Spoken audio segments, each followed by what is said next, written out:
VNews.pk Quetta से मैं हूं गालिब निहात।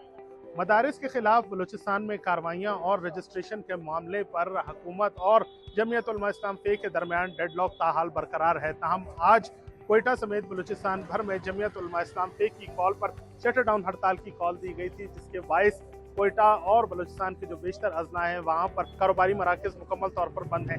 इस वक्त मैं मौजूद हूँ कोयटा के अहम तरीन कारोबारी मरकज़ जिना रोड पर, जहाँ पर दुकानें जो हैं वो मुकम्मल तौर पर बंद दिखाई देती हैं, और न सिर्फ दुकानें बल्कि जो बैंक हैं वो भी बंद हैं। इसके अलावा जो शहर की अगर हम बात करें तो शहर में जो ट्रैफिक की रवानी है वो भी मामूल से कम दिखाई देती है। कोयटा के अलावा अगर हम दीगर अजला की बात करें तो पशीन, चमन, किला अब्दुल्ला, मस्तंग और कल्लात में भी मुकम्मल तौर पर शटर डाउन हड़ताल है और कारोबारी सरगर्मियाँ मुकम्मल तौर पर मुअत्तर हैं। जमीयत उलमा इस्लाम फे का कहना है कि अगर मदारिस के खिलाफ कार्रवाइयाँ बंद नहीं की गई तो अपना लाएअमल मजीद सख्त करेंगे और एहतजाज को मजीद सख्त करेंगे।